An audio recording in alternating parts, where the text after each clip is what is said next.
और आप अभी अपना मोबाइल निकालिए, क्रोम खोलिए, लिखे वहां पर एक लाइन 15 कंपनीज, बस इतना लिखना है आपको गूगल पे। क्या लिखना है?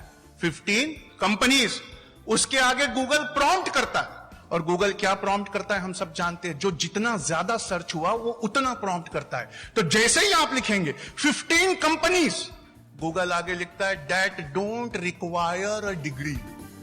दुनिया की 15 कंपनियां ऐसी हैं जो अब डिग्री के बलबूते किसी का रिक्रूटमेंट नहीं कर रही। वो डिग्री के बलबूते किसी का रिक्रूटमेंट नहीं कर रही। उसमें पहली कंपनी एप्पल है, दूसरी कंपनी गूगल है, तीसरी कंपनी अमेजन है। यहूदियों से यहां एक बात और सीखने लायक है, वो इनकी स्ट्रैटेजिक पोस्ट्स पर हैं। वो गूगल की सबसे ऊंची पोस्ट पर है, वो माइक्रोसॉफ्ट की सबसे ऊंची पोस्ट पर है, वो अमेजन की सबसे ऊंची पोस्ट पर है। और इस वजह से क्या होता है, फोर्ब्स मैगजीन कहती है यहूदियों ने वो कर दिखाया जो मुसलमान क्या कोई कौम नहीं अभी कर सकती। हमें लगता है कि मोबाइल ने हमें एम्पावर कर दिया और हमारे साथ दुनिया की हर चॉइसेस सिर्फ एक क्लिक पर अवेलेबल है।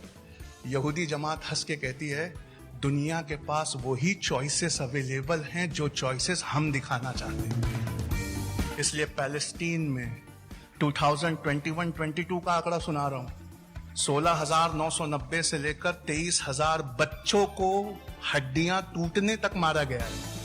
पर गूगल पर वो इंफॉर्मेशन नहीं है। क्यों? You don't have the choices. तुम्हारे हाथ में कोई चॉइसेस नहीं है। चॉइसेस उनके हाथ में हैं जो स्ट्रैटेजिक पोजीशंस पे अपनी मेहनतों से जाकर बैठते हैं। और इस कदर चॉइसेस हैं कि तुम्हें अगर एक हदीस और एक आयत याद नहीं आ रही और ढूंढना पड़ जाए तो तुम उसी गूगल के पास जाते हो। ये गूगल पे कब्जा ना करके, सवेरे का सेंटेंस ठीक कर रहा हूं, बचपन और जवानी नहीं, सारा ईमान उनके कब्जे में चला गया। Watch every day Nikki Jigal only on Zigzag News. We make it special.